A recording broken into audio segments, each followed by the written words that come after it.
Hello, everyone, and welcome to Grip Block, Foundation Disc Golf's weekly podcast. I'm Hunter, joined as always by Trevor and Konner. Good morning. I'll be straight with you guys. Not a lot going on in the disc golf world today, but that's okay because we got a lot of stuff to talk about still. We had y'all submit a bunch of topics. We'll talk through some. I ran a marathon this weekend, so I'll tell the story here. This is my outlet to talk. Have Grip Locked without we talk. And then there was at least one interesting thing. Kristin kind of broke the ratings record and then didn't. We'll explain that. Man, is the ratings record okay? Yeah. Is Kristin Tatar washed? Grip Locked, episode number 600. And then obviously we'll do the in the bag too. But before we get to all that, a word from our sponsors. For some, it's the most wonderful time of the year. That's me. Me as well. For others, Christmas decorations are going up today. There you go. How about yours, Konner? Oh, they've been up for years. Shoot. Heck yeah. For others, it's just another round of dodging questions about your love life while trying not to look like you just crawled out of a cave. Enter the Performance Package 5.0 by Manscaped to save your dignity this holiday season. Don't be that family member who shows up solo and scruffy to yet another holiday gathering. Get your winter overgrowth under control with the Weed Whacker 2.0 and let the Lawnmower 5.0 Ultra help you seal the deal this cuffing season. Who knows? You might even outshine your weird uncle who's still rocking that goatee from 1985 and claims your spot at the top of the sibling power rankings. Join the over 11 million men worldwide who trust Manscaped and get ready for kickoff by heading over to manscaped.com and use code GRIPLOCK for 20% off and free shipping. Trust me, you'll be drafting the real MVP of grooming season. The Performance Package 5.0 Ultra is your ultimate holiday helper. It comes with the Lawnmower 5.0 Ultra groin and body hair trimmer and the Weed Whacker 2.0 nose and ear hair trimmer. Plus, in addition to that, you get the Crop Soother Ball Aftershave Lotion and Crop Preserver Anti-Chafing Ball Deodorant that'll keep you fresh, comfortable, and ready to slay all day. They spelled slay like Santa slay. Oh, those come clever on, little writers. Slay. The Performance Package 5.0 Ultra doesn't just stop there, though. It also comes with 2 holiday bonuses. The Boxers 2.0 Midnight Bravo, which I'm rocking today, and the Shed 2.0 Toiletry Bag. These premium extras make sure... I was going to say. Which makes sure you're always ready to jingle and mingle, whether you're at home or on the go. So get 20% off and free shipping with code GRIPLOCKED at manscaped.com. Again, that's 20% off and free shipping with the code GRIPLOCKED at manscaped.com. Stay on top of your grooming game and be ready for anything else your season throws your way. And thank you to everyone who has used our code, because that's why Manscaped keeps supporting us. It's because you keep supporting us. We love them. Yeah. We love them to death. Another word from our sponsors. BetOnline is the world's most trusted betting platform and your number one source for online betting. From the earliest odds to in-game live betting, BetOnline provides you with all the action and ability to watch the games as they happen. With the largest selection of odds from everything from football, NBA, college basketball, NHL, UFC, and MMA, head over to BetOnline today and get in on the action with America's most trusted site for online wagering. BetOnline, the game starts here. You're going to want to put a future on the Washington Capitals to win the championship this year because I'm all the way. The Caps? They are so good. No Caps? What are you holding over there? Oh, dude. You don't know about this? Oh, he wasn't here on Friday. What is that? This is my soft judge that I found. Justice. Let me see that It thing. feels amazing. It's incredible. Oh, tough throw. Really nice. He feels fell in love amazing. with it slightly before and then during the Heiser Club mailbag. This is an all-time tournament stamp. The preferred tournament of River City Disc Golf Club. That's already a great opening. Well, it's a great I've played this tournament. Tour de Richmond. It also looks like a great Pabst time. Blue Ribbon logo. Yeah, it does. That's a really, really fun stamp. And yeah, I've Tour seen de people Richmond's mess with great. these soft justices before. Oh, they feel good. Yeah, it's a good time. I was just out there, I was just perusing the U section, just, getting through it. And I picked this up and felt it, and I was like, oh, this feels pretty good. And then we shot mailbag, and I held it the entire time. That's plenty long enough to fall in love. Yeah. Speaking of Tour to Richmond, I did my own little Tour to Richmond. Segue, use disc. If you don't care about hearing my marathon summary, skip forward about 5 minutes or so, and you'll be right back into I care. I've been on the edge of my seat, skip. Hunter. I've been so excited. Yeah, I just was letting people at home know, because this is going to be non-disc golf talk for a few This minutes. is for me. But this is for me right now. It's okay. This is my personal outlet. I don't have a podcast to talk about this. Yeah. Maybe I should. Hunter's post-marathon. It's just once a year. Just one episode a year. That's funny. Anywho, I haven't told them the story yet, purposely so that you can hear live interactions and not a rehashing. Yep. Marathon day. What? Saturday. started off great because I had a half-mile walk from my hotel to the start line, which I was a little sad about the night before because I was like, I'm already going to be tired. Turns out, great way to warm the legs up. I felt phenomenal. Yeah. Really uneventful start to the race. My plan was run 9:30 pace for the first 10 miles, and I did that, and I was like, I've never felt this good on a run before ever. The taper. I was like, the taper kicked in. taper it was do incredible. Taper. I was having to mentally, it was a challenge to hold my pace back those first 10 miles because my legs wanted to just go, which was an incredible feeling. This is the taper. I got to mile 10, and then my plan was the next 10 miles. If I was feeling good, I was going to push closer to 9 minutes for those next 10 miles to get me to mile 20. You're so brave for that. So I started doing that. Mile 11, 12, and I don't know how to describe it. Big speed increase. Yeah, it is. I don't know how to describe it, but I crossed the half marathon point. First off, this race was just flying by. My first marathon, it felt like I was being drugged behind a truck. Dang. And I was like, time could not go slower than it's going right now. This marathon, I blinked and I was at halfway point. And so I was getting very confident in I don't know what I'm about to do, but this is about to be I'm going to run sub 4. Because my goal was to run a 4-hour marathon. That was my A goal. B goal was to PR, which was less than 4 hours and 45 minutes. C goal was a bird. C goal was just to finish the race. Hey, man, you're still witty. Thank you. Yep, didn't lose that out there. So I got to I crossed the halfway point, and I didn't feel like I'd even started running yet. Oh, my legs didn't even feel tapering tired. is goaded. Dang, It was man. crazy. Tapering is goaded. Wow. I was starting to hit a little bit of a runner's high. So my heart rate was starting to increase because I was picking my pace up, but I was still just breathing through my nose. It just felt effortless. Yes. And then mile 15, you come and it's the big hill. It's Yeah. really, Richmond Fortitude Marathon is that's colonial. Richmond Marathon is known to be a very fast marathon, and it's net kind of downhill overall. Your elevation gain means every hill you climb total, but that doesn't count. You go up 700 feet, you go down 800 feet. Okay. So you're net negative 100, but you yeah. still have to climb 700 feet of gain. Yeah. Most of that happens mile 15 to 18. The gauntlet. And so I knew that going in. Mm-hmm. Everyone had kind of talked about that. So I'm halfway into my running, holding a 9-minute pace when I hit the on ramp at 15. And at this point, I legitimately still was I could tell I was running, but my legs didn't. If you told me I'd only ran 5 miles, I'd believe you. It didn't feel like I ran 15. You're just floating. And I started going up the bridge or up the on ramp, and then I start going up the bridge, and you just hit this long straightaway that you can seize uphill because you can just see all the runners in front of you for a mile and a half. So I can just see it, and my legs started to feel it there. But I didn't feel bad. I actually was feeling really good because my legs only feel this fatigued, and I only have 11 miles left. Yeah. My legs should be fatigued. I ran 15 crazy miles. Statement.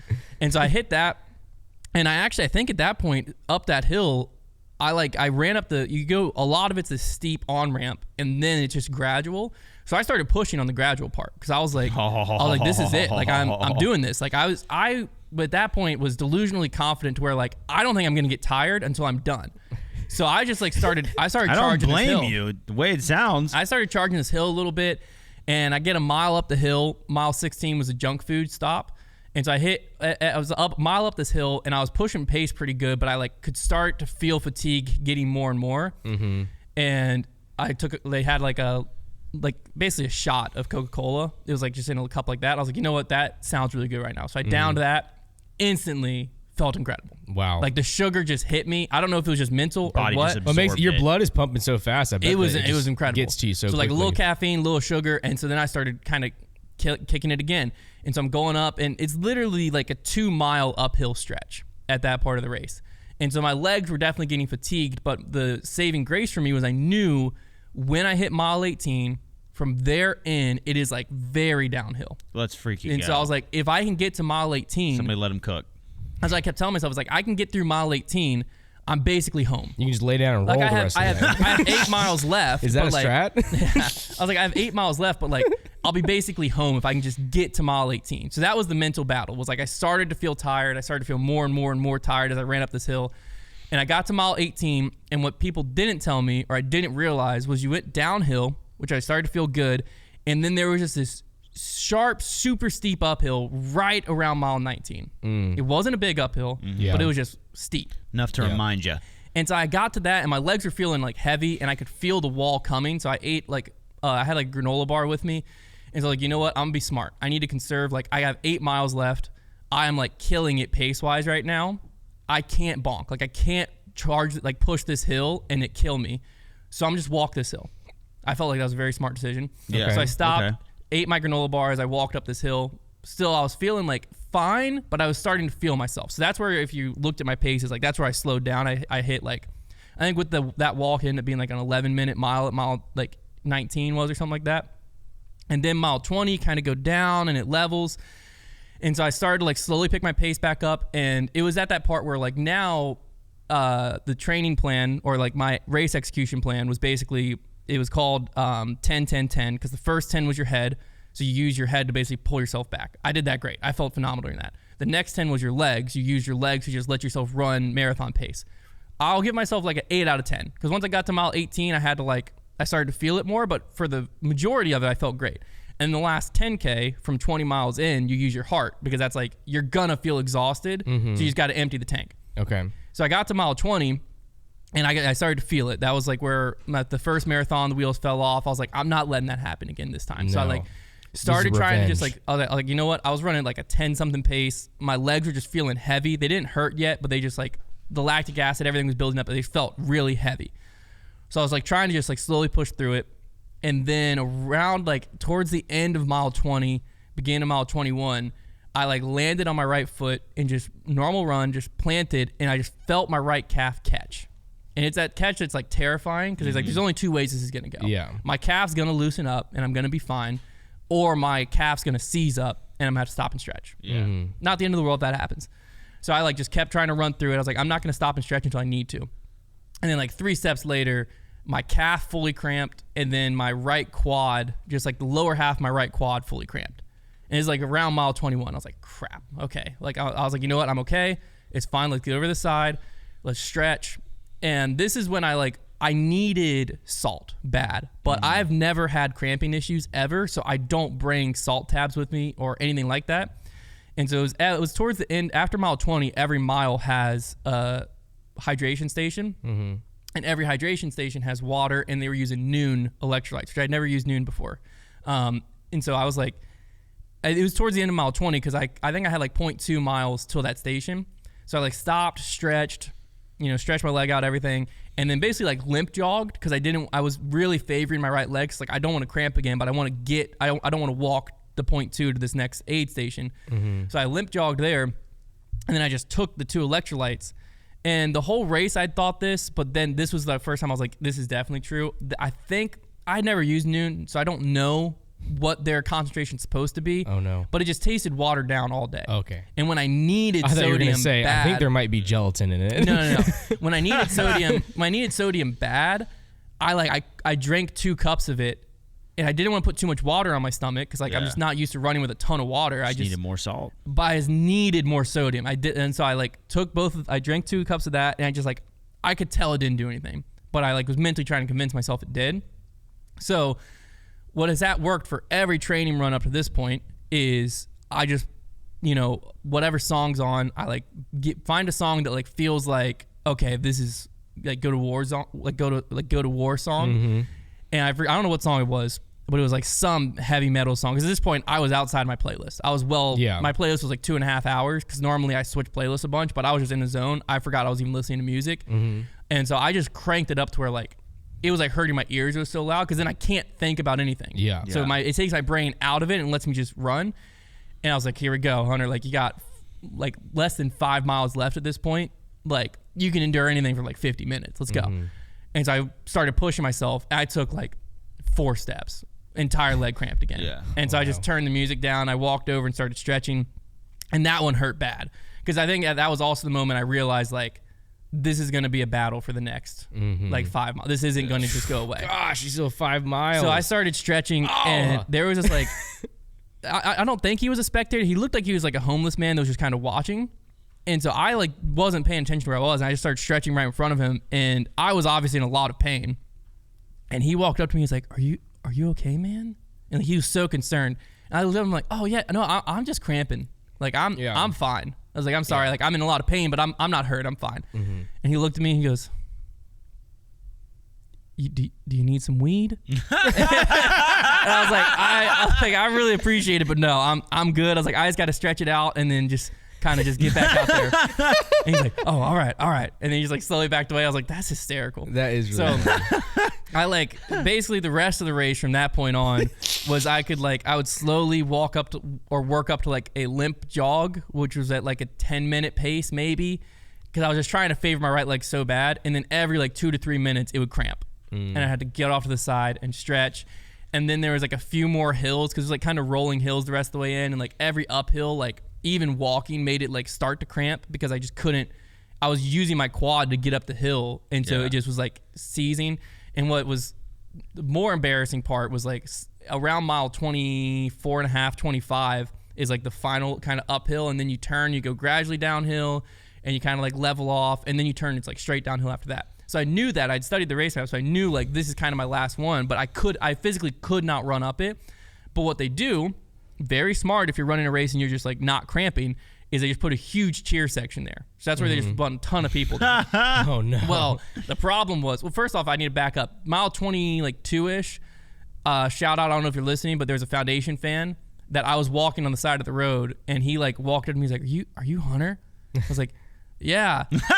and he was like, dude, and like started like dapped me up and said hi. It was like, dude, you're killing it. You got this, man. And I was like, I appreciate it. And he's like, good luck. I was like, I'm gonna need it. I'm dying right now. And so shout out to you. Thank you. I'm sorry if I was rude. I was in a lot of pain. And then mile 25, that was just like one of the more embarrassing moments of my life. Not really embarrassing moments, but it felt it because I couldn't run. But you have hundreds of people, it felt like, I don't know how many people, and they could tell how much pain I was in. And I was wearing my Go One More hat. And so they all started being like, come on, you got this, go one more. And like yelling clearly at me. Yeah. But like I could, you in the red hat. I could not run. And so I didn't know what to do because like if I start running, I'm gonna have to stop here and stretch. Yeah, like, and that's even worse. So like that's worse than me walking. But like so I just had my head down trying to be clear, like, look guys, just leave me be. I don't want to do this. I don't want to look. I'm in a lot of pain. And then they had like a burn boot camp, which is like a gym, had a tent there. And so one of the trainers, they were trying to do good thing, you know. They run out next to me and like put their hand on my back, and she's like, you got this, come on, dig deep. And I was like, you know what I dug deep 2 miles ago. Yeah. Digging deep's gone. I'm not in my buried grave now. Yeah, I'm in my grave. I'm as deep as I'm going. I'm just trying to get to that finish line. Yeah. And so I'm just literally like walking, limping, with everyone like yelling at me, trying to get me to run, which is like great. They were all of them had really good intentions, but it just felt so embarrassing at that moment because like I couldn't run, dude. Oh my gosh. So then that was the rest of the race. I just ran a little bit, stretched, and like every few minutes, and then finally mile like 26, you turn, and it's like the biggest downhill you've seen to the finish line. You can see the finish line, and what was nice was downhills. It didn't hurt my leg because I wasn't having to push up. I was just catching myself. So I was using different muscles. So downhill, I was able to actually just like jog.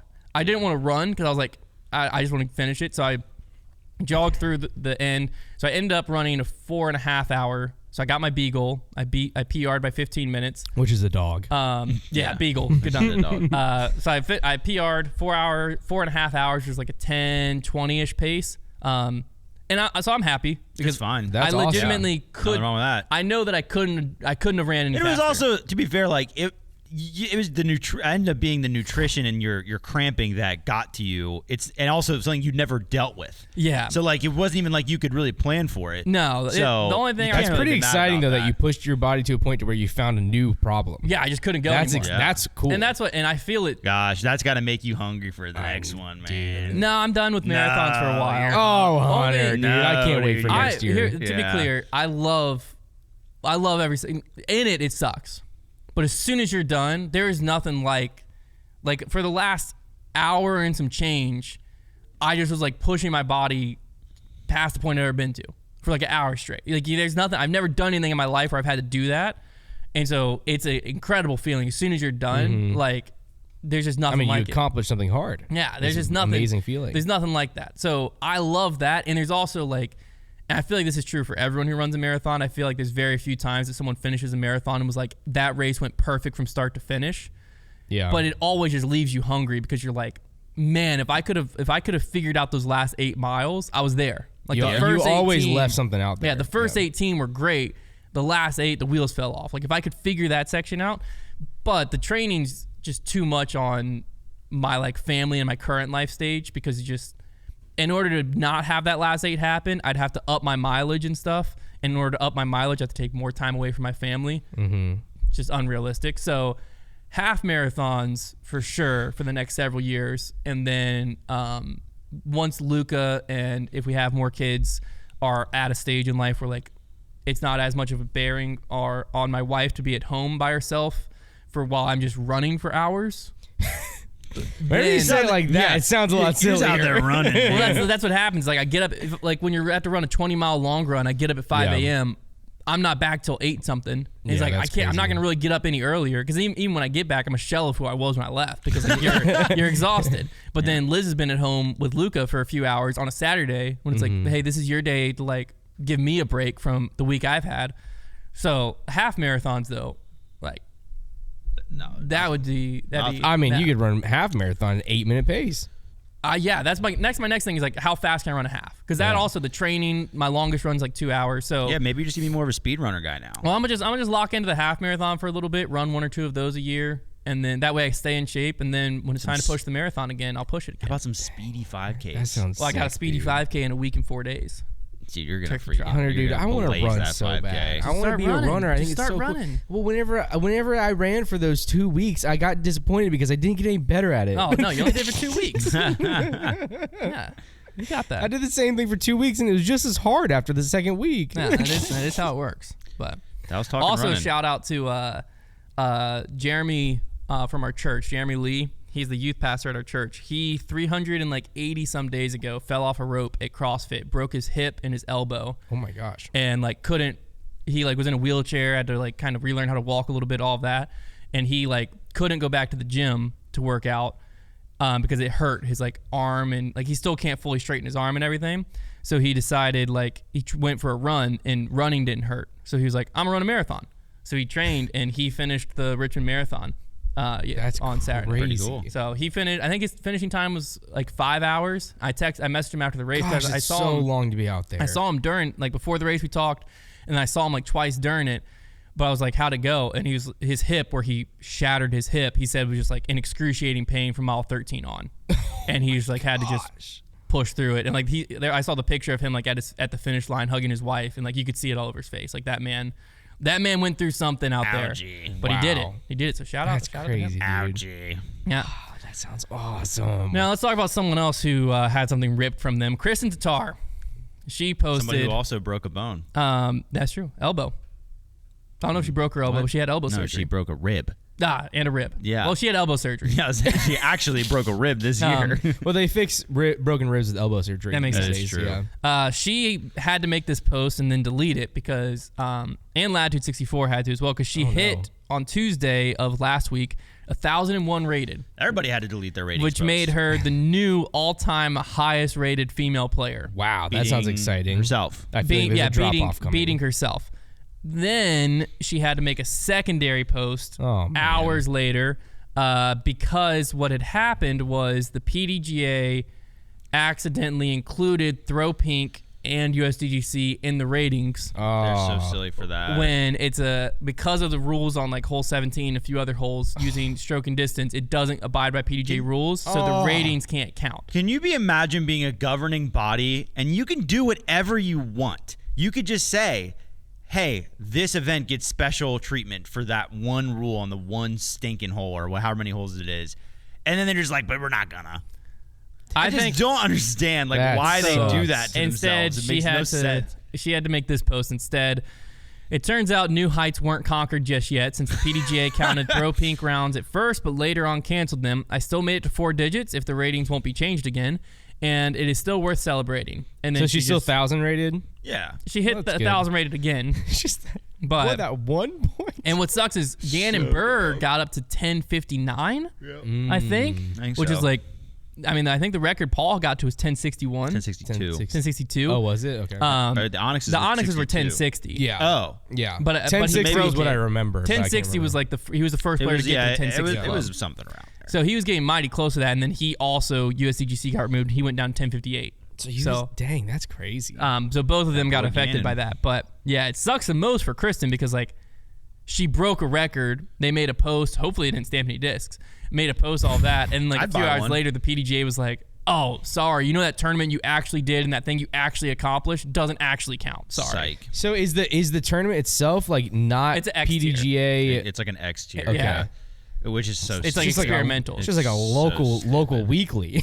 Well, because they not used to, sanctioned. they dumb. I don't even think give rounds ratings. Correct. Period. Yeah. Because they were like they don't Which even want to. They should, if you're not gonna count them, don't even assign ratings. Yeah, What's true. the point? If you're gonna True. calculate it, you're admitting that there's a rating. Yeah. Like I don't Yeah, understand. they started calculating it, I think, So because dumb. people like disc golfers obviously care about ratings a lot, so they wanted to Like- be able to show like how good a round is, blah blah blah. Because apparently you can't look at the field the player just Do played they against. think so low of the tournament directors around the world to think that if I see USDGC play by a certain rule, like the most well-organized tournament in the world, that I'm going to assume that my C tier should have the same rule set?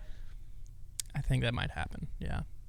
No, I could see that happening. Well, let me put it this way: that I can't accept that my C tier can't have the same rule set. Yeah. Because you might not know, but like once you figure it out, I don't think I'd be like, "What the heck? Why can't I use the same rules?" Well, as-" because all you had to say is be like, well, when you run a major, there can be exemptions made.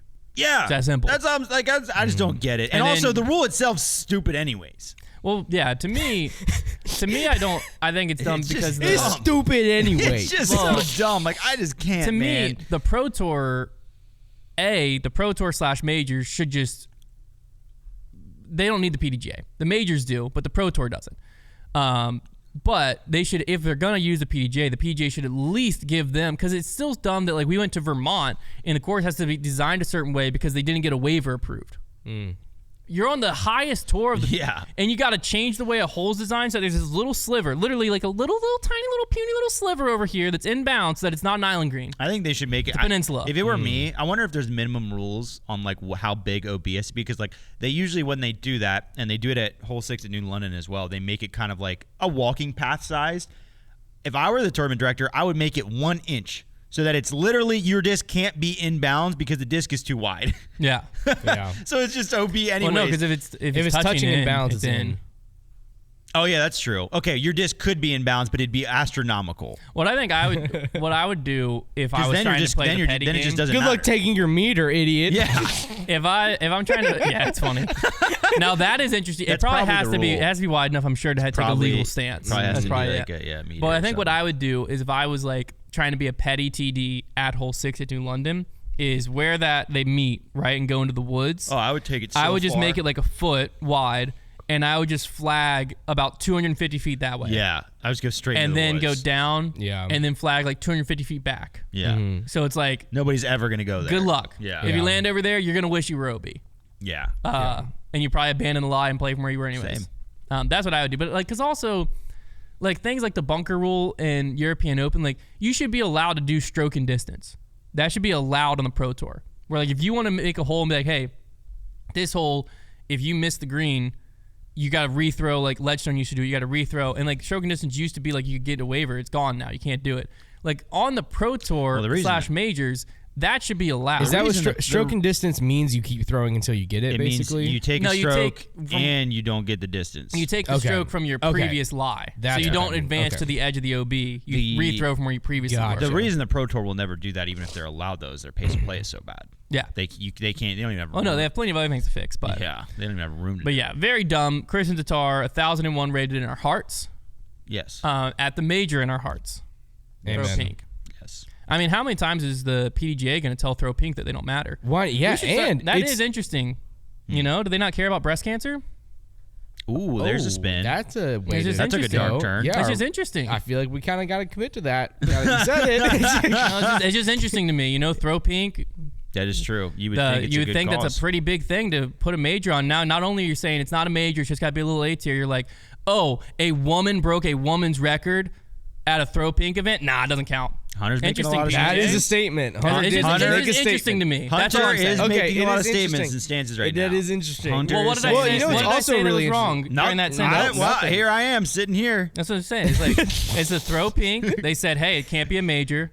Oh, by the way, that's not going to count. By the way, that woman record just got broken doesn't count. Those were all things that got said. Those are things that were said. How you want to tie the ribbon between those is up to you. I do understand how if they literally have like rules Yeah. that are broken. Yeah. Like not, obviously not broken as in like they did something wrong, but like they knew that this event wasn't going to be sanctioned. I get it.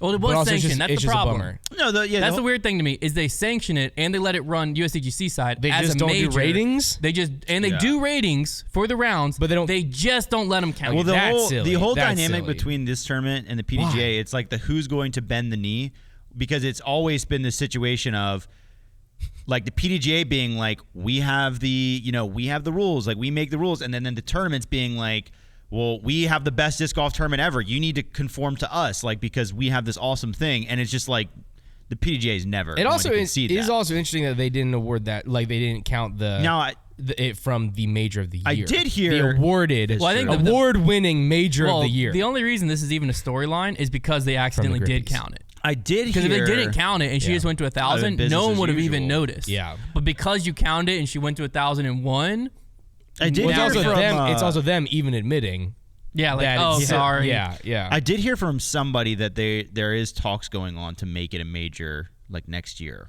It should be. So It should be. That'd It's a major this year. It was the major of the one year. more feather Our in the bit cap, does I get guess. less funny, but it also makes me feel successful. Yeah. Yeah, no, We are The goal of the bid is to trailblazers get it here. to be a major. We Yeah. forged for this sure. path. Yeah. I just don't mind. It is all us. I don't mind a little irony though. Yeah. That is true. We'll find another one. Yeah, We'll find the next major. All right. Since there wasn't that much to talk about, I put it out to you. If you're not following us on Instagram or on Twitter, you're missing out, A, on moments like this where you can suggest topics, and B, voting on In the Bag. And you're talking about following Grip Lock Specifically, yes. Griplocked has its own accounts. And we I also wasn't post following- clips, and they're really good. I wasn't following Grip Lock till last week. Wow, interesting. Snake. Dan Literally Dies said, if you had Hey, to I think Dan literally dies. If you had Whoa, no to pick, way. which would Really you putt funny with? news. A putter with 1 glide or a putter with 7 glide? Glide is a lie. But like, If it was actually true, well, just think of it, would you rather putt with a berg or a glitch, as far as like flight wise? You can make it feel however you want. But flight-wise. For sure, the Glitch. glitch. glitch. I'm going berg. That makes sense because you've been putting with that basically all year long. Well, no, my thought process is I'm not a good enough putter to be willing to open the possibility of long comebackers. And a 7 glide. I just don't. Very put, true, but I feel don't like put I could- any power on my disc. I needed to do all the work. I was gonna for say, I me. feel like I could get better at putting if I didn't have to put power behind the putt, because then I can make a more recreatable motion because the more effort you put into a putt, the more likely you are to veer off. For me, as so well. I feel like if I could just keep a slow, makes controlled sense. movement, then I might be able to get better at putting. I'm the exact opposite. No, Hunter. Also, I definitely- think it'd be less depressing. That's also. It's I don't want to miss similar low. it's I don't similar- like missing low. It's similar to how like I'll approach a hole and I'd rather throw a mid-range hard, whereas Yeah. Trevor would Oh, rather for throw sure. like a driver or fairway softer early as well, very and left. very early. I'm most accurate if I'm doing something hard. Yeah. Yeah. So like putting how I golf, too, though, I too. like jamming it. Yeah, that makes so I sense. want no glide because like if I get all touchy and feely with it, then like I'm throwing it all over the place. I just like to kind of get it out there in space, see if we hit metal. That's fair. Kind of get it out there. Devotion. Just kind of put it up, see Yeah. how it goes down. Devotion Jesse said, the 3 of you have to bag swap. Whose bag are you taking and why? I'm taking Trevor's because I feel like I know it You know the best. Trevor's a lot better. And I don't even know. I'm be straight. I don't feel like Konner even Yeah, knows I'm his bag. definitely not taking Connor's back Wait, no, I know my bag very because well. I'd be throwing spells. I'm gonna go ahead and take. But no, I'm not. Big I'm not. I don't have anything against the disc in your I bag. do. Just the spell though. I That don't- just- Why? You don't. I you don't know any of There's them. nothing to dislike about the spell. I don't like the way it feels. Oh well, there you go. No, I don't think it flies bad. I would definitely. Take, I don't want to fly. I don't want to throw gateway distance drivers. I would take Hunter's bag. I feel like Hunter's bag is a little bit more predictable. Well, we also both throw on Heiser. Yeah. That makes sense too. But I also know. I'm an alien. Yeah. No, I trust your bag. I feel like I know what the discs in your bag are gonna do. Yeah. And I also don't really care for putting with the candy, but I definitely That's don't want to fair put with Yeah, the banger you either. better not. Yeah, don't I even got dare PA3s. take my bag. I got PA3s in my bag. You can putt with those. You aren't tied Yeah. down to the banger. That's true. That That's is true. I am for 1 month. Well, actually, if you think See, it's Trevor- actually not that long because we're pretty soon. I actually have it marked on our calendar. Oh, when but we start filming for we'll start January? filming for January, like at the beginning of December. So I guess I'll probably have to use November's worst selling putter for my first month. Yeah, because I haven't marked on our calendar, but we're That's getting fine, though. very close to when we need to start putting with our new putters. Because I'll be doing my bracket right at the beginning of December, I believe. I think this is gonna be fun. Steven Powers. Also, just to be clear, I'm not. I throw gateway disc, but I'm not like the gateway. I'm not like a gateway guys, and everything in my bag is gateway. Well, you're the office gateway. You're our yeah, of gateway course, guy. of course. But I only throw gateway that is good. As also a thing. That's why all the gateway in my bag is pretty good. But gateway distance drivers. Gateway historically has had really bad distance drivers. Always had You very throw bad better distance with the drivers. spell than I've seen you throw with distance drivers ever. That is true, but they've always had very bad. But this year they've come out with the Ether and the Aura, and people. It's their gateway guy. No, everybody. These are Talk like that the furthest, talk, baby. These are like some of the furthest flying distance You know- drivers people have ever thrown. You know how you're- Mikey threw every single Domi distance driver under the sun for his distance competition. The furthest flying one was the Aura. That's not the That's one he what he broke the broke it record with. No, because it was thought it was a touchy. boss. He ended up going with the boss because the Aura was okay. like he had to get on the right angle. But he said So that if the he boss got was the farthest flying one. He had his PR. no, though, in his the Aura, contest, 'cause I think that what I'm saying makes sense. The Aura was the furthest flying one, but he needed, since he only had 5 attempts with this, he wanted one that he knew he could hit perfectly, and the Aura was a little bit too the touchy. boss for that, went but it's the further. furthest flying one. No, it did not go further. his PR was in the contest with the boss. That was his PR. Yes. That's not true. That's what he said. He said that. That's not that. He said that is was not his true. PR. That's when he texted us. Yeah, he texted. When he that to texted us. that he did it, he said that was his fact PR. check. I'll That fact was the check. How farthest far? ever How gone. far was it? Because It was like 650. 650. Okay, something. yeah, okay, that makes sense. I thought his furthest that it said on there was like 590 something. No, Okay. he threw six. Yeah, six. Yeah, threw a PR 652 to make it to finals. Yeah. That's But still, boss. I was just Not saying. flying. I was saying. Well, I wasn't coming after anything. I was just saying that there actually are really good distance You know how drivers you now. were- So I'm not a stupid person for throwing No one said you were gateway stupid. distance drivers. You know how you were No. saying, like, part of my take, they have, like, Eagles guy, Yeah. Meek Phil. Yeah. This is We our figured it gateway out. guy. We each probably have some neat, like, brand we're passionate about. Connor's is Gateway, we just discovered. I think that gateway is fun to throw, and they do happen to actually have some good disc now. You're a defender of the gateways. Steven Powers, I think this one's going to be a fun one. He said, what usernames all around. type of disc golf shot do you have that is closest to pro level? So it doesn't say you're close, but you're the closest to pro level. And it can be You know, any type of shot. Back in the day, I would have said it was my jump putt up shot because I used to be able to throw it very far and really accurately. That is not the case anymore. I am not good at it anymore. That's hard for me to say because the thing that I'm most above average at is a shot that pros don't really use because they. So then that means they're probably close to your level. Yeah, that's because they don't really use true. it. That like putter up shot, like nose up putter up shot. Yeah, you are good at that. I'm very, like running the basket like with like an S Genuinely. line or an I'm gonna Anheuser. say That's the best. My backhand rollers. Your Yeah, backhand you're a good rollers are roller. good. Because I feel like I have a long distance between my backhand. I definitely have a huge gap between my forehand. I'm not close putting.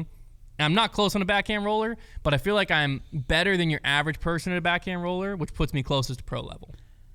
Gosh, yeah. I genuinely am so mediocre at everything. I would say that the shot that I am probably best at compared to other people I'd have to pick something kind of niche like Konner because like my standard throws are not very good.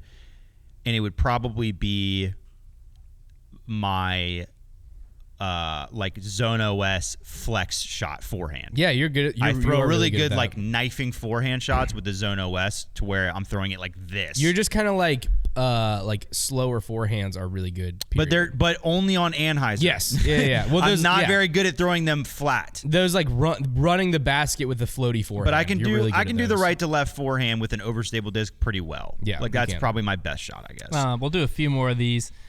Ija13 said, who's better, Prime Yuli or Prime Germ? Germ. It's got to be Germ. Germ Yeah. won a major. I think mainly because he has a major and he at least won Waco. He might have won more Elite Well, Series. he kind of won a major. He won Waco twice, I believe. Well, I'm sure Yuli played in that same major that year. and he Yuli didn't does win. not have a lot of wins. The biggest thing you can give credit to Yuli, I mean, he's been around he's had a lot, really good longevity. And one thing you can give Yuli credit for is he's actually found a way to get better these last couple seasons and be very competitive. At least competitive in the sense that he's, staying around and like pushing for playoffs, which is very good. But Germ, you just look at Germ's game and what the tools he had, and that forehand was insane. Oh, If Germ so would have had a sick. better putt, he would have won more. Yeah. Because he dude can bomb. We'll go two more. Well, This Yuli one- would say that he has the best forehand on tour. And I would disagree. Hey, Isn't it Jeremy. him? Isn't Yuli? Is it? I think he said in a video that he has the highest percentage like Accuracy with a forehand on tour. He might. Yeah, Yeah, I don't know. at least like last year or 2 years ago he did. That's like It was in a Brody video. That's like Presnell had the best fairway hit percentage on tour. Yeah, So yeah. who's the best like fairway that. driver on Because tour? Foundation posted and said like, who's the best what's the best fairway driver? And then Presnell's like Me. me, and then like posted his stats. So funny. That is very funny. Antley201 said, how much will Ricky sign for after next season, and was it a mistake only signing for 4 years? He wasn't going to get more than 4 years. So at that rate, at least. How much will he sign for after next season? His deal will probably be. It's really tough to say. It's going to depend a lot on how next season goes, but he's getting a bit older. I'll say this. This is the one thing I can predict about Ricky's next deal is he's going to take at least 25% of it in Bitcoin. Yeah, probably. I would almost guarantee he takes it like a large amount of it in Bitcoin. But if I had to make a guess right now, like, okay, if you just had to pick it out, I would just pick a company and say, like, okay, let's say he goes to Latitude 64, and it would be something along the lines of 2 years, $500K.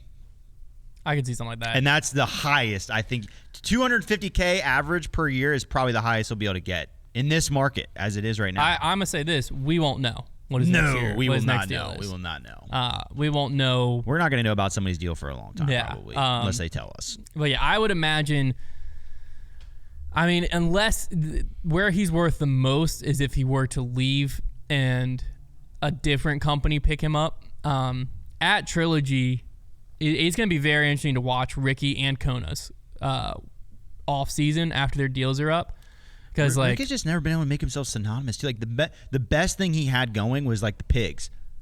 Yeah, Like the Ricky pigs. and the harps back in the day. Yeah, but that doesn't. I don't think that really carries any weight anymore. Not anymore. I mean, yeah, he's there. He's trying to do it right now. It's the reason it was big for the harp was no one was throwing the zone at the time. Yeah. So you had Paul and them pushing Gators. Is it time for him to come home, And then- Prodigy?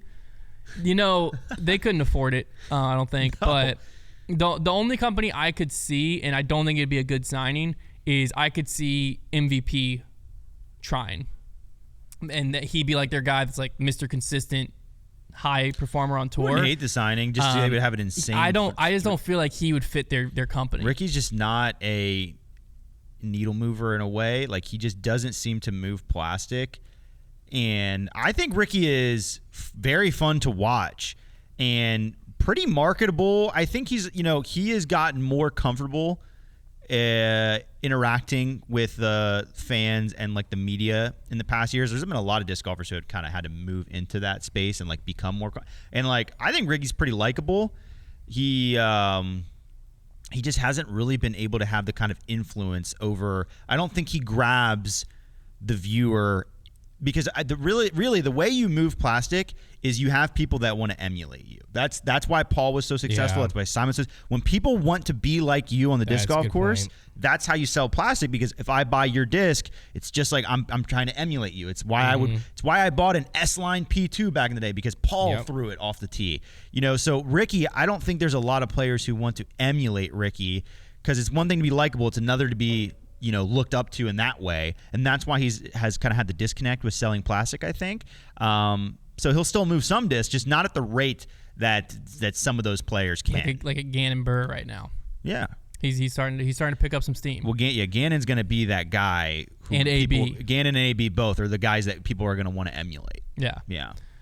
Okay, that'll be the last one. We still have a bunch Good more questions, of those. though. So, Good questions. There was a bunch I didn't get to. So if we have another slow week, I'll pull back those and pull them back up. That So- unrelated thing, I watched a video last week that was a James Pumphrey video. This guy from Donut Media. He did a video on the most attractive and unattractive male hobbies that according to like I saw that come out. Yeah, and it disc was golf was where? No, disc No. golf wasn't on there. I don't think Hiking- that's on. I hiking don't think was that's on somewhat up people's there. radar. So a lot of disc golfers were saying that's basically the same thing. Reading was number It's one. really not. Reading was number one. Saying- Hiking was not on Saying I go. It was on the one I saw. It was like number 12. there. It wasn't on the one that I looked at. On the James Pumphrey one. And maybe it was from another study. It's just weird that reading's number one on both. Yeah, In any that is case, weird. well, yeah, that makes sense. But cryptocurrency was one of the ones on most unattractive hobbies. Yeah, that makes a lot of sense. Saying I hike, I like to go hiking, and then saying I like to play frisbee golf. Yeah, I think the It's top just hiking with a purpose, Trev. Yeah, you're right. No, it's Amen, brother. And listen, if you're good at just disc golf, playing catch in the I'll woods. say this: like, if you're good Playing at disc fetch. golf and you go out there and like you can make it look very impressive. You also can pick a course that looks gorgeous. Like, you can make it an attractive hobby. I kind of feel like being but if you're good at disc bad golf, at disc golf, I disagree. no. Who's more attractive? A guy who's like Anthony trying to Barella. make Yeah, it. A guy who's trying to make it on tour. A guy's trying to make it on tour. Like, is good enough at disc golf. Well, I He's trying to didn't make say it on anything tour at about disc that. golf. No. Or a guy. That's a lifestyle. That's not a hobby. That's a lifestyle. The lifestyle, you're right. True. The lifestyle is not. But if you're very good and you just stroll out to the park and you're ripping 400-foot hyzers, Yeah. that looks sick. It Yeah, looks impressive. That's true. The second you break out, You- the I mean, if you're Zuckerberg okay, phone, you throw a little nose just to be up, clear, stall shot if you're at a hot, you. if you're a hot guy who plays disc golf really well versus a hot guy who plays disc golf very poorly, yeah, I think the one that does it really well is more attractive. Absolutely. well, it's more. But so one usually might the be a guy who's deterrent. really good at disc golf, that kind of tells you the rest about that guy. Like, he spends all of his time playing disc golf, and he's probably kind of weird. disagree. I was a like- lot of the guys on tour are pretty good looking dudes. In college, I spent a lot of time playing disc golf. I'm not saying I was hot. But I don't think I was a weird guy. Yeah, like that's I true. had a lot of normal friends. That's true. That didn't like But, work. like, I didn't only Konner have disc seems golf like he's friends. anti-hot guy disc golf. That is interesting. No, I'm saying that, like, trying to say I feel disc like golf isn't hot? the most I had a attractive. non-disc golf girlfriend. Now my wife. Now the mother of my son. No, just to be clear, I'm saying usually whenever you go out on the course, the best looking guys are like the dudes who are there with their buddies and none of them really know how to play, You're right. but they're Yeah. out there just chucking. Yeah, Those you're- are the best looking guys on the course. You're right. Yeah. Not the guy who's got the grip, the Eagle McMahon grip bag, and all the patches and all the gyro, and is out there throwing. I don't You know know, why you're calling half our audience ugly right now. I'm just saying that That you is guys really interesting. you guys don't have to agree, but that whenever you're out on the course, that's typically that's not what you Trevor see. said. I will say though. Yes, I Trevor know. just said- No, I know. That's what I'm saying. 'Cause if I you take realize that- that's not what you if said, you but take that's that what I'm really- thinking. If you take that hot guy and he takes his girlfriend out to play, and he sucks at disc golf, then Yeah. it's gonna be a lot more like, oh, because like if Yeah, you're bad at yeah. disc they're golf, gonna get the ick. if you're bad at disc golf, like you just look really unathletic. Yeah. Throwing a frisbee That's is one not of those. true. Well, yes, Yeah. you're right. You're right. Because Yeah. even If you throw a athletic frisbee guys. if you throw a frisbee and you just don't like, No, you're right. It You're is a right. good athletic test because like you can, if you're athletic, you can learn how to look athletic throwing a frisbee pretty quick. Yeah. That's all. Yeah, you're right. You're completely right. It is. Yeah, it makes sense. Yeah, I wasn't disagreeing. I was more just posing another thought. All If right. you're Well, good at disc golf, you're a cutie. yeah. Yeah. Oh, yeah. If you want to be more attractive, you need to get better at Unless disc you golf. 'cause carry- it's not cool to be bad at Unless disc you golf. carry a grip bag, an Eagle McMahon grip bag with a lot of patches, then Konner thinks you're ugly, but Trevor and I are on your side. Let's just make an entire social post and be like an infomercial and be like how to play disc golf to look hot. Yeah, how to look hot playing disc How golf. to look hot playing disc golf. Shirt off. unless your BMI is near like above whatever, like BMI is obese No- because that just means you're an average no person. neon dry Shirt fits. on. Keep that sock length down. If it has camo, off. Shorts, let's keep that length up. No and ones. Ooh. Let's keep the socks or the shoes away from. Now we're gonna alienate our entire audience. Yeah, that was an interesting way to go. I felt like I already did that. He was just Trevor was just making a hot guy list. Yeah. Yeah. Yeah. yeah. Basically just dress like Silas Schultz and you're good. Huh, easy, right, boys? I was talking hot guys. That's gonna be our new segment. Hot guy disc golf. Hot guy disc golf. If you see a hot guy playing disc golf, Can submit it. this summer can we make like a movement of like, you know how like girls were all into the hot girl walk? Yeah. You know, like you just go out walking every day. Hot guy disc Crazy golf. how you can make a movement that easily. Let's do hot guy disc golf. I like Yeah. that. And you just go play disc golf and you just be hot. You just yeah. That's funny. Sounds great. Before we get into Trevor's trivia, you know, obviously, if you're listening to this show and you're not listening on the Heiser Club, which is our Patreon, then you're having to listen to ads, right? We did 2 ad reads at the top of the show. You're listening to this one right now. You've had YouTube ads interrupting you, or if you're on audio, you've had audio ads interrupting you. And I understand that can be frustrating. Who puts these freaking ads in here? So, for $5 a month on our Patreon, you get access to a plethora of things. First off, the Heiser Club mailbag. You also get our exclusive monthly video. You get access to monthly contests. You get all kinds of stuff. But one of the least talked about, but I think most valuable benefits is you get the Grip Locked episodes ad-free. Completely ad-free. Very true. You don't have the mid-roll ads. You don't have our ad reads. All of that gets cut out. All the fat gets trimmed out. So if that's interesting to you, if you listen to Grit Block every week, for $5 a month, like I said, you can find out everything over at patreon.com/foundationdiscgolf. All kinds of benefits.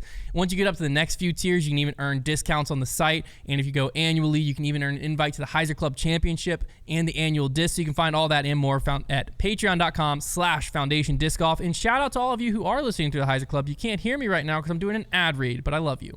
It's a good time. Hit him with it. All right. So I'm supposed to cut that one out? That was an ad read. Okay, cool. Yes, sir. It's time for the fan favorite segment, Trevor's Trivia, right after these messages.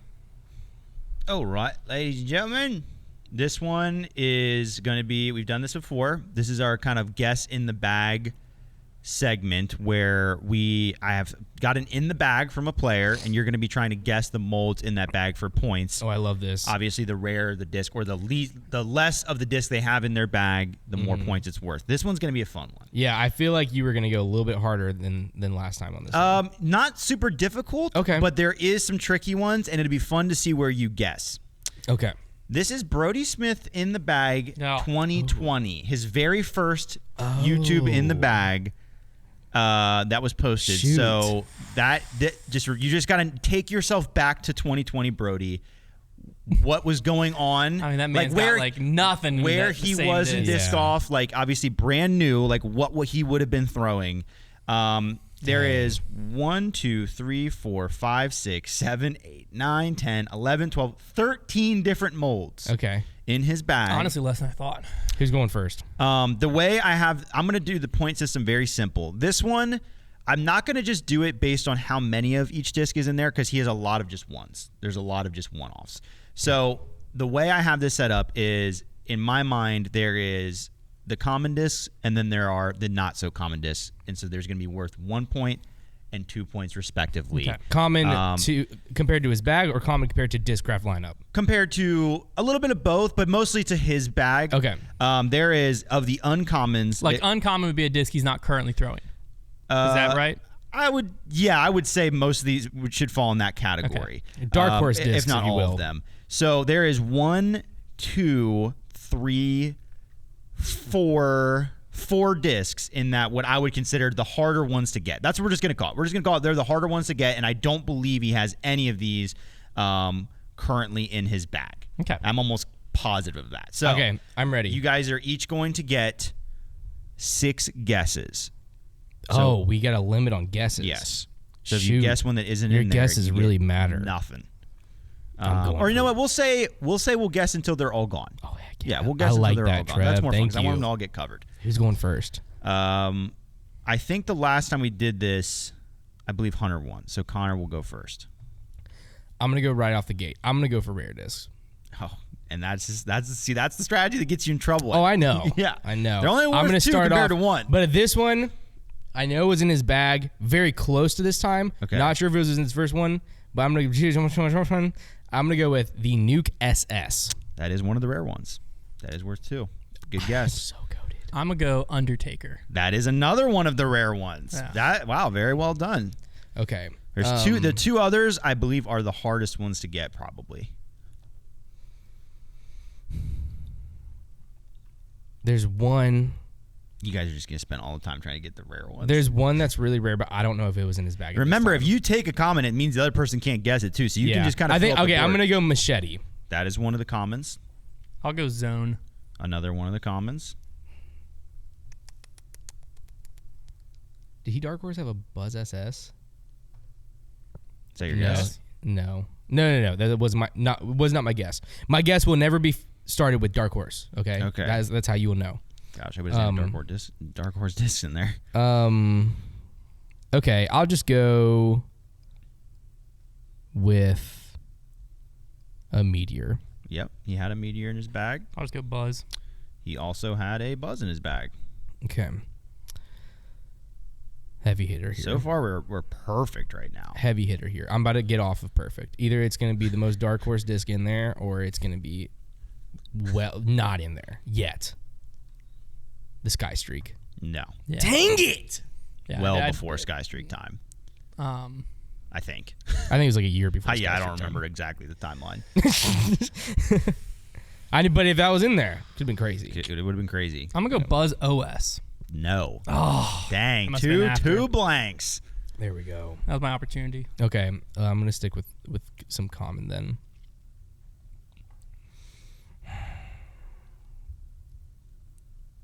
Force? Yes, he had 3 forces in his bag. Dang. That's 1 point. Raptor. He had raptors. He had 2 in his bag. That's another point. Still neck and neck here. Nuke. He had 1 nuke in his bag. That's another point. Onyx. He did not Oh. have an onyx in his bag. Dang it. Can you tell us how many discs are left?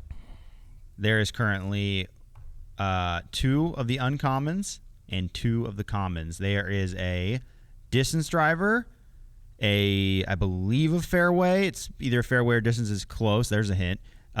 There's a mid and a putter. So we're kind Predator. of all across the board. Nope. Dang it. Whenever you said fairway or distance. Yeah. Is it the? I don't think he had the Vulture at this point. I didn't. Dang it. I wasn't listening to what you were saying. Can you say which ones are left again? Like the molds? Can't. I'm gonna go Surge. No. Oh, Connor's a 1 point lead here. The 2 pointers are going to be big. The crank. No. Vulture. No. Yeah. I'm going to say it again. I didn't think for he you had. guys. Well, I was There trying to is guess a the one that's in between. distance the two. driver, that kind Oh. of in-betweener one that I think is, I don't know how Discraft classifies it, but it's either distance or a fairway. I would call it a fairway, if that helps. I would call it a fairway, but I think in the video Brody was throwing it in with his drivers. Then there's a mid, and there is still a putter. Back to Konner. Well, we didn't. Roach? There we go. I was Yeah, really waiting for that to come up. I was waiting to get to that one, but I feel like I just needed He had something. 4 roaches in his bag. I'm only going for the uncommon At at this point. this one, okay. He's only down 2. So you're yeah. gonna- Yeah, no, that's what it I'm is. aware. Avenger SS. That's the last common. Now there's 2 Yeah. uncommons. Is that the one that was kind of That's gotta distance? be the in-between, Yeah, right? so there is Yeah. a mid and a distance driver. And I'll say this. These are both uncommon. No, I'm not going to say anything else. Yes, these are both, in my opinion, uncommon and definitely not bagged by him anymore. I haven't seen him throw these. That's for sure. I'm gonna toss this up, see how it Okay. comes down. Hurricane. No. I know he did bag the Hurricane, but not that early. He used the hyper. He hasn't heard of I DGA. think he went to hyper. It was a hypercane. He hadn't heard of the DGA at this point. Yeah, I'm gonna go Malta. That is one of them. Yeah. You are Nice. now up Good job, 8-7. So the next guess wins for So the just distance the- driver. Distance driver? Distance driver. Yeah. Electric.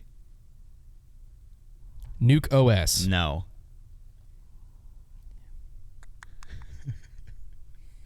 He had the Nuke SS, so he wouldn't have used a Thrasher at this point. I think the Thrasher just went in as the Janus Thrasher push. I don't think he actually cared about it for that long. He's throwing the nuke because he didn't know what the frick they did at USDGC. We already guessed that. The Force. It's a tough one, man. Was it a Zeus? Yep. Dang. He had Nice. 3 Zeus's in his Wow, bag. that 3 is of crazy. them. That is crazy. crazy. 2020, man. Things were different. That's crazy. I couldn't believe when he pulled those out. I was like, wow, that's crazy. Dang. There we you go. we did pretty well though. Yeah. Yeah. You got a good bit of them. I mean, yeah. I love that game. the malt and the Zeus's like really blew because he had like this is when he was just figuring out his bag. So because like now obviously he throws all nukes, but he had 3 Zeus's and then he just had the 1 nuke. And in his mids, he just had 3. He had a meteor, a buzz, and a Malta. Yeah. When did he go to the Buzz OS? Because he did at some point for a I don't short know. stint. I mean, he. Yeah. I mean, he had to. He He but was this also, was like, this was like he just built his bag. Yeah, Yeah, this he is the just fir- got into disc he had golf. just built his bag, and because he was talking about playing around with the Fierce, he hadn't bagged it, but he was like, I might be throwing a big Because Fierce. the like, Zeus at this point, it would just be way too flippy for him. In general. well, I don't think that's why he's not. Well, I know that's not why, but I'm just saying, he couldn't even if he wanted to. I think he could I mean, get he a use could, out of it, sure, but there's but, definitely like, there's he not would a have reason I Nuke remember for whenever a he lot was better. throwing that Nuke SS, and he was like, Yeah. "It's the furthest flying disc of all Well, time." Well, he was I knew the rolling Nuke it, SS too. because we ran those crystal ones, the Yeah. crystal glow Nuke SSs, Ah, the yeah, crystal yeah. flex glow Nuke That's right, I SSs. forgot about that. Oh yeah. Yeah, I was going through runs in my head It was of a fast, like, what yeah, else he did only do? had 3 fairways. He just had if he put the Avenger SS in with his drivers, but he just had 2 Raptors and Machete. No, and then he didn't put the machete with his fairways either. I forget because that's technically like It's an 11 speed. What was the other one that we yeah. mentioned just then? The other fairway? Avenger SS, Undertaker. Undertaker. Yeah. I thought that was so. He had an Undertaker and 2 Raptors. Like, I really thought he had an Onyx for a little bit. he I might thought have. it was straight. I thought he had it as like a Like, straighter Raptor. Yeah, he might have. It didn't last long simply because he was like, they're the same disc, the Yeah. Raptor and the Onyx. And then he discovered the Vulture, and then everything was just straight Everything's Vulture. straight Vulture. After that. So, all right, it's time for In the Bag. Trevor won again last week. He now has 4 points. I came in second again, putting me at 2 points. Konner still yet to get on the board at 0. So Trevor will decide the order here. This week we are doing worst player pack items. This one is This has to be realistic player pack items. It doesn't mean you have to have received it, but like you can't You put, can. like, You could receive it. you could receive it. It My can't be list, like yeah, a car that's a going to bomb. break down as soon as you drive. everything on my list of things I've either gotten or seen gotten, or definitely you could conceive being in a player's pack. Yeah. Okay, so for the order, I got a lot of thinking to do here because there are definitely ones I want to get off, but going first, you only get to go once. Like, do I risk it? I am going to. I haven't tried going second yet. I might risk it and just go last. Okay, we're gonna go Hunter, Konner, myself. Okay. I'm going to start it off with fast speed drivers. Okay. Mainly because the faster the speed, the narrower the cohort of people that will actually use it. If you get a putter or a mid-range in your player pack, like, everyone can find a use for it in some way, shape, or form. Fair enough. But like if you get a katana, then some people it's going to be way too overstable for it. Some people it's going to be way too flippy for it. And there's that like 2 people at the tournament that are actually going to use that disc or a nuke or anything like that. But we've all gotten them. That's fair. At some point. Yeah, katanas are notorious. Yeah. So fast speed drivers. I don't know if should I have to declare a speed of like 12 No, plus? you can just You say can say fast fast drivers. speed. Yeah, 'cause, Listen, like, not a contentious show. Yeah. Not a contentious show. Fast drivers, because Fast drivers. The faster it gets, the less and less people are going to be able to use it. Yeah. Bad player The more pack item. niche. Yeah. Okay, go ahead, Con. Mine is going to be a hideous polo. Yeah, like that. Nice. I like that. spelled Okay, hideous my wrong. 2 picks. I'm glad I got to here. I'm going to go with. I'm going to go with stickers and koozies. How do you spell koozie? That is KOOZ. I think there's a possibility that a lot of our listeners are going to disagree with you there. I think they're going to like those. Konner? I don't think so. Stickers and koozies are they're one of the smallest value adds you can get. True. That's true. My next one is going to be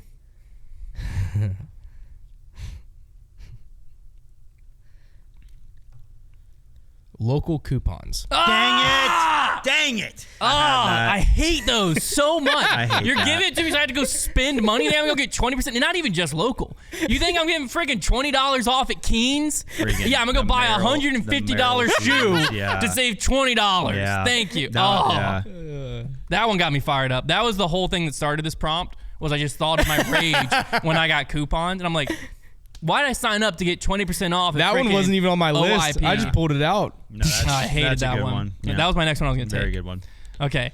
for I'm you. going with last year's tournament stamped items. That's fun. Okay. I've gotten discs before, but I can also imagine the upsetness if I got a last year tournament stamped towel. Yeah. Just like tournament logos, you get, because this is what happened to me. There's actually a disc in my bag. Oh. The 2015 Thunderbird. I played in 2016. And you got it, and I was all excited. I was like, I might have been payout for that. I don't know if it Hunter, was player that's back like or one payout. of your favorite discs. But like, yeah, I was really excited because to commemorate the tournament. And then I realized, I was like, I wasn't even playing They disc just golf when this recycled it tournament on happened. you. They So- recycled it. Sometimes that is the frustration with the player packs. It's less about the item and more about the principle of like, you charged me for a player's pack, but you bought this last year. Again, for that tournament, You turds. a long time ago, it could have been my payout I got. But I do remember the feeling of being excited There's feelings. that I had something to commemorate this tournament. You get it only to discover it's not your tournament Yeah. you played. I didn't. I've been I there wasn't as even well. playing disc golf. The one- because then I'm gonna like bring it out, and my son's gonna ask me about it, and I'm gonna start telling him about it. Be like, oh wait a minute, son, I didn't play that in 2015. and then he's going to disown you. And then he's gonna. Yeah, he's not even gonna play What's out your- disc you get golf a second anymore. He's pick as going to well. knock you over and hit you My with a second stick. pick, I'm going is a drawstring bag. Good one. Yeah. Because that's Good pick. like, What look, do you need that for? What are you going to do with it? I understand. It's just to carry the rest of the I items. understand how you land on it, Yeah. but when have you ever past middle school used a drawstring bag? Yeah. Like we give them Very out good when we point. vend because it's useful around the tournament to like, carry what you It's just just a bought shopping bag that goes at on the your back. tournament. But like when you're at a tournament playing, you can't use it as your disc golf bag. Yeah. Like it's just Fair enough. Yeah. I mean, All right. it's just a value add just to have I value like that. add. I don't like that those. pick. that's a good list. Con? This one is my favorite one. Okay. The tournament director's nephew's disc golf inspired art. Oh, disc golf art. I have gotten that before in a pack, but that is going to be Connor's niche pick that makes him come in last again. I just think like anytime you have, I gotta ask you something, Connor. Are you trying to win at all? That's hilarious. But why didn't you just put disc golf inspired art? By going TD's nephews, because that's you just funny. lost everyone. That's funny. It's funny, but it's just like, I feel like you're cheating us out of the competition a little bit though by throwing it away. people might vote for it. That's funny. I thought that was really funny. I do think it's funny. I agree with you. I don't think it's not a funny pick. I totally agree. I'm more so asking. I'm just like, I picked them. So there's like at least going to be one each week that I pick because it's funny here on the podcast, and it's going to ruin it if you're just like, well, you're not going to get voted in. Like, it's going to, like, my point of it is like, that is funny. We do all relate to that. Okay, I'm sorry. Yeah, I just I guess we had to pick a harsher punishment next year. Would be no. I mean, I don't want to do that punishment. Okay, all right, fair enough. Okay, my two picks are a stock disc you would never throw. So like, it's one thing if you get a stock disc, but if you never throw it, then you have no value. Yeah, at least a tournament stamp like you can hang on the wall, exactly, or something. And then my last one is bug repellent. I don't know about that one. Yeah, I think that's a pretty good one. So I always forget to bring it. Here's my reasoning, and because I've heard people talk about this and complain about this. So bug repellent is at least useful. I respect that. But what people do is they get deals with like Zanfell or the other ones, and so they take up a huge amount of the players pack because they're technically very expensive, but it's not worth. Bug repellent's not. Stanfell's not bug repellent. I'm gonna go with bug repellent. Okay. But I'm just saying, like, because Zanfell is one of the worst player pack items of all time, simply because a tube of it is like $50. Right. And so it's like your whole player pack is Zanfell and a mini, and you're like. But also, I think that as much as like I've gotten to the point now where I have enough disc golf items that I think bug repellent is useful, I feel like the masses would be like a little like, oh, bug spray sick. Like I have bug spray. As long as if it takes up a big chunk, but like to me, when I see your bug repellent, I'm thinking of like that like little cheap bottle. Yeah, and I'm thinking like I got my 2 discs, a mini, and bug repellent. Yeah, and I'm not gonna be upset I got bug repellent. Maybe, maybe. Connor, my last one is expired trail mix. Yeah, dude, trail mix. Does trail mix expire?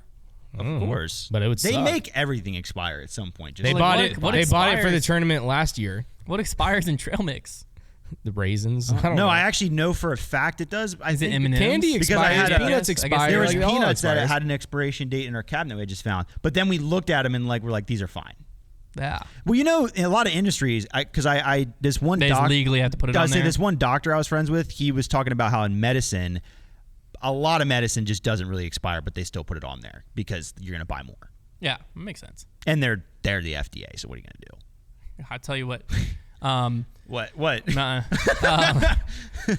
My final one, I've never gotten this, but I just thought of how upset I'd be if I did. Mm-hmm. Okay. And I could see it happening. Okay, I like that. Which is a temporary tattoo. I could see that happening. I could see me get into a turn and be like, "Is this a stick? This is a temporary tattoo of the Discraft logo. What am I doing with this?" That is very possible to be imagined in a player's pack. I'm sure it's happened. Yeah, like, I've never got it. I've never seen it. I just was trying to think of a final one, and I was like, I'd be so sad because originally that was gonna be my if someone takes coupons. That's my pick, and someone took coupons. So the coupons was one of my best. Yeah, that was one of the good ones. Yeah, a temporary tattoo like that would suck. Because even if you're like, this is sick, I could have the Discraft logo on me for 5 hours. Like even at that, it's just like even if you cared about it, it's gone as soon as you shower. That's a pretty terrible one. So yeah, well, there you have it. If you want to vote on this, decide who wins. Is actually already up on our Griplocks Instagram and Griplocks Twitter. You can vote on it, and it determines A, who picks the next week, and B, the overall season picks determine who has to do the punishment and who gets the prize. So you can pay attention to that. Okay. All right, time for the final segment. Silas selects. What up? I have it right here. What did Silas select? I'm feeling like lately I feel like my guesses I want to make them very basic. That's kind of the mood I've been in. But I don't know. Because Silas Gravity bomb, PD2.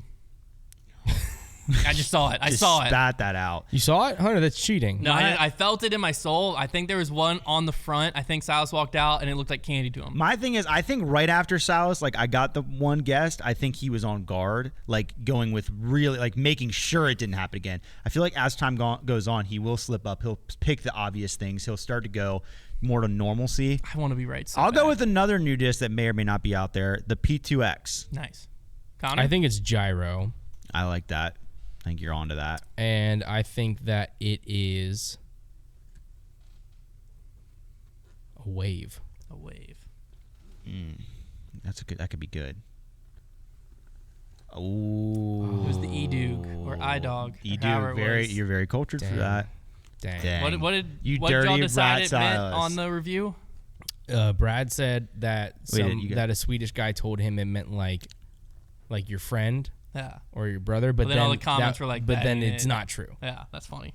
I like that. Oh, it's Hey, not true? For future reference. Wait, what? Yeah, no. So the guy just barely- lied to him? I don't know where it went wrong. Okay, how about but you guys both take a guess and we'll see who's closest.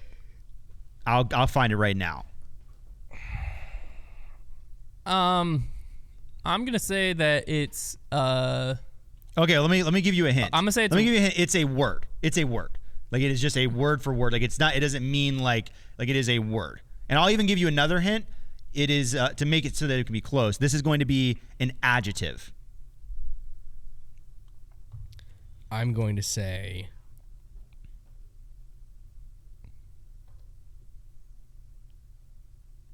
I'm gonna say friendly. Okay, that's a good guess.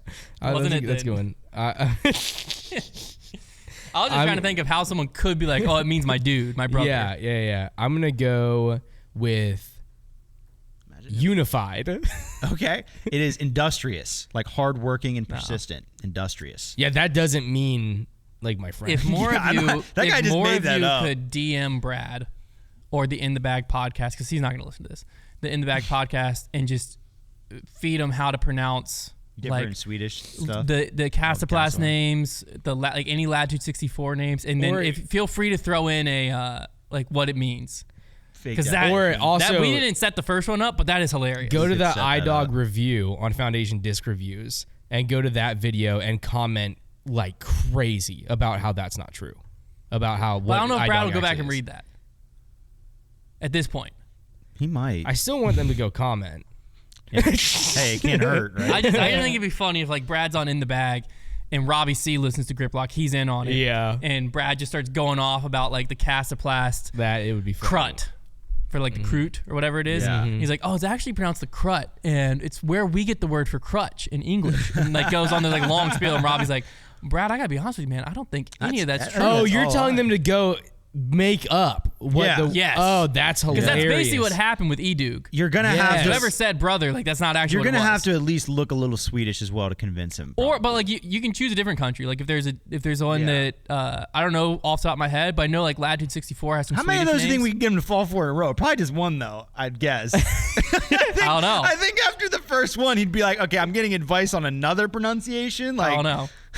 That's funny. If you though. feel like I'm talking to you, you're the chosen one. yeah, You do.